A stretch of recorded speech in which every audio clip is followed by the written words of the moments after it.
कि हिंदुस्तान को एक सच्चाई और देखनी चाहिए कि आज वो लोग जो बहुत बड़ी बड़ी बातें कर रहे हैं, ज्ञान की बातें कर रहे हैं ना, किसान के लिए पीड़ा है, किसान आत्महत्या कर रहा है, किसान के घर में भोजन नहीं है, किसान क्या करेगा, किसान झोपड़ी में रहता है, किसान का बच्चा पढ़ नहीं पाता है।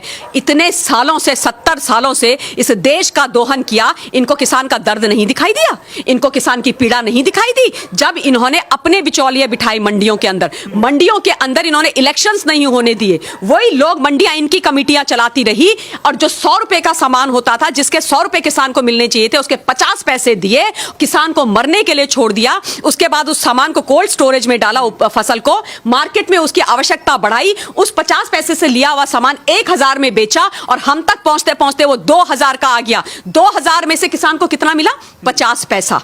50 पैसा। इन लोगों की बदौलत, ये बिचौलिए जो बैठे हुए हैं और इनके जो राजनीतिक आका बैठे हुए, उन लोगों की बदौलत, और जो आज सड़कों में खड़े होकर के चिल्ला रहे हैं, इसी बात का दर्द है, इसी बात का दर्द है। तब इनको किसानों की चिंता नहीं हुई। एक और बात बोलती हूं, 2004 से 2014 तक ये पता कीजिए हिंदुस्तान के इस हिंदुस्तान के हमारे किसानी कृषि मंत्री कौन थे? मैं बता देती हूं नाम, शरद पवार जी थे।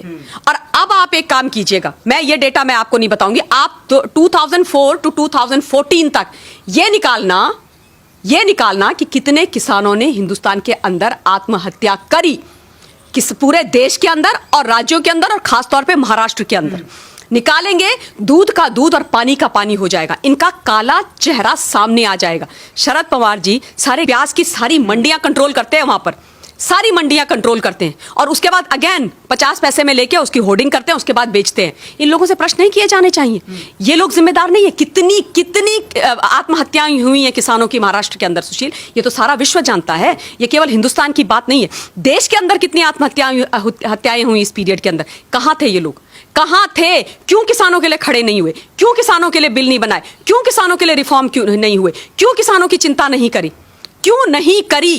और आज एक प्रधानमंत्री, एक चाय बेचने वाले के बेटे ने जब इस देश में गरीबों के साथ, किसानों के साथ खड़ा होना शुरू करा, तो इनके दिलों के अंदर दर्द होने लग गया, इनको तकलीफ होने लग गई और ये बिलों से बाहर निकल करके तो ऐसे आ रहे हैं जैसे पता नहीं क्या हो गया, क्योंकि इनके जो जहरीले फन है ना, वो कुचले जा रहे हैं। इसलिए तकलीफ है। आज किसान को जब उसका हक देने की बात आई है, तो किसान को तुम बरगलाओगे? खालिस्तानी बिठा दिए हैं भाई। सोचिए आप, सबसे पहले शुरुआत ही हुई थी खालिस्तानी, वो आकर के इस आंदोलन में बैठ गए।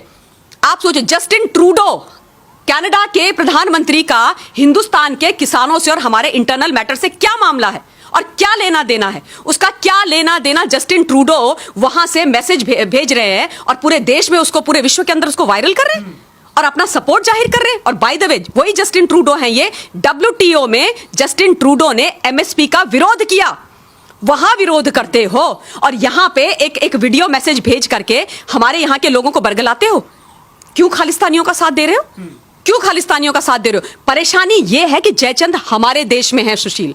जयचंद इस देश की धरती के अंदर बैठे हुए हैं। वो इस देश का, मां भारती का, यहाँ की जनता का, चाहे वो जवान हो, किसान हो, आम जनता हो, उसका भला नहीं चाहते, क्योंकि जिस दिन उसका भला हो गया ना, इनकी दुकानें, इनका रोजगार बंद हो जाएगा। इसलिए जब किसानों की बात आती है तो ये चले जाते हैं कनाडा। जब धारा 370 और 35 से हटाई जाती है तो ये बैठ जाते हैं चीन की गोद में। जब आतंकवाद करवाना होता है तो ये बैठ जाते हैं पाकिस्तान की गोद में। ये देशद्रोही हैं, ये देशद्रोही हैं। इनको पहचानना और इनकी खाल खींचना शब्दों के बाणों से और सच्चाई से बहुत ज्यादा आवश्यक है, बहुत ज्यादा आवश्यक है। क्योंकि जब तक हिंदुस्तान का आम नागरिक नहीं समझेगा, जनता नहीं बोलेगी, ये नहीं सीधे होने वाले हैं। इन्होंने दिखाना, योगेंद्र यादव, मिस्टर योगेंद्र यादव, आप बताओ ये कहां का किसान है भाई?